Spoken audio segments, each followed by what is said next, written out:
Hey everybody, Ryan here with Rays Lace. Today we're going to talk about Drew Rasmussen being named the opening day starter for the Tampa Bay Rays, as well as kind of some concerning news involving Edwin Uceta, as well as Wander Franco's trial is set to begin today in the DR. I'll just give you a little update there. But first, talk about Drew Rasmussen. I talked about him an extent yesterday about what the coaching staff and pitching staff has been seeing from him and how they're really excited with what he's doing and kind of how he's been progressing this offseason. He got named the opening day starter last night, and I think that it doesn't really come as much of a surprise to me. I think that more of the surprise was just the possibility of Shane McClanahan being the opening day starter. And obviously, with his arm issues and kind of how he's dealing with that with the recovery and things of that nature, I wasn't really shocked that it wasn't him.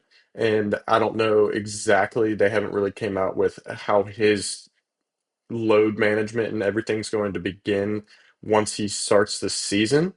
And I could imagine that it's going to be a low pitch count and probably in the 60 to 80 range. I would imagine with just kind of trying to keep his arm management down as much as possible. But Rasmussen was named the opening day starter, which is good. He's one of the best pitchers in baseball, in my opinion, just at a consistent level, and he's been that consistent over the past couple of years, regardless of the arm injury in the a few years ago. He was great last season. He kind of when he came back, he was more in that closer relief role to a certain extent at some point, and then he slowly transitioned back into the starting rotation where he was great. And he was an all-star, and I think that him being the opening day starter is just fine. And I think that being able to have a franchise pitching staff that has the ability to have multiple opening day starters is fantastic.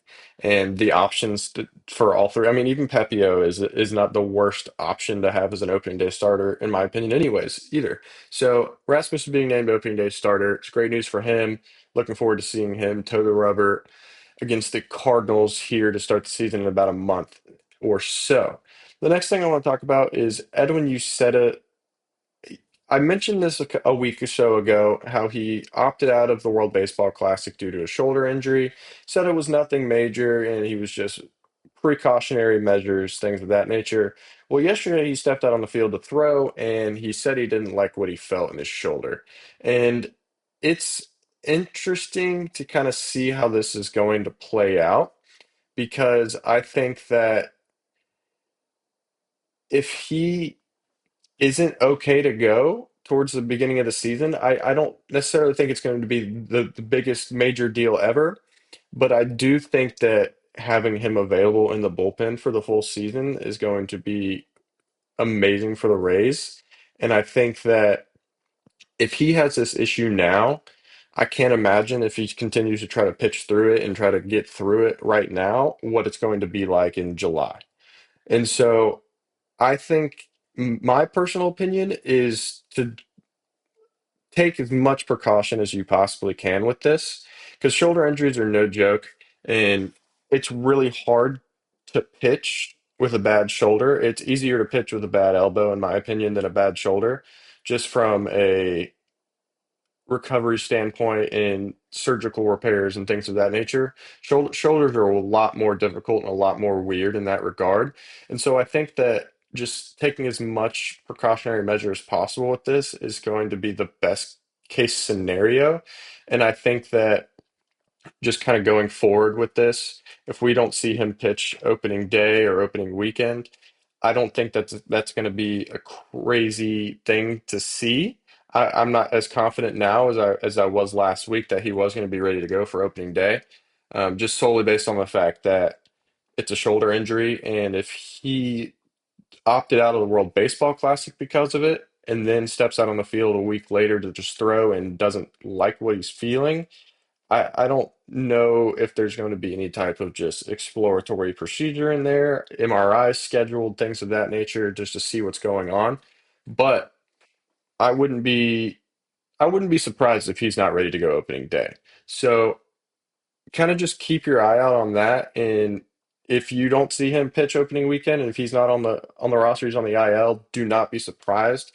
Just because, like I was saying, it's that shoulder injury. It's a lot more difficult to deal with. And so we'll see kind of how that progresses through the next couple of weeks and into the start of the season, and if he even makes any spring training outing appearances or anything like that. The next thing I want to talk about is Wander Franco. Obviously, we all know what happened with Wander Franco. It's not an ideal scenario for both parties involved at all.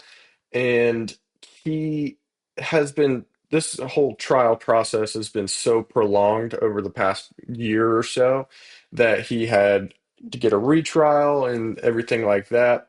And his lawyer comes out and says, I can't predict the future and I can't cross a bridge before I get to it, he said. So I have to wait until Friday when it's scheduled to begin. In the end, the judges are the ones who control the process. When the time comes, everything on my end will be known.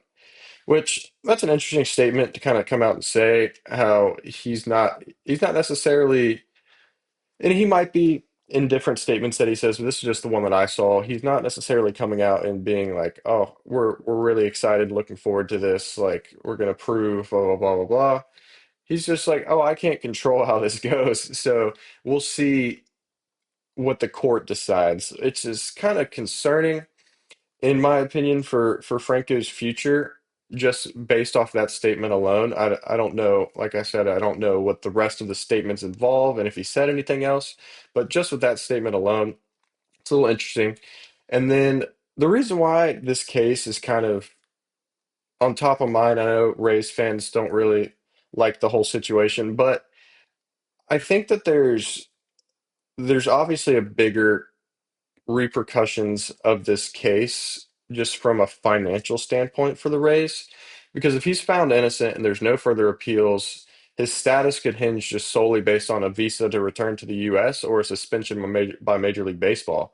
And if he's cleared to return to the Rays after it, then the Rays would have to decide what to do, if they want to welcome him back or pursue other endeavors with him or trade him or negotiate a settlement, something like that.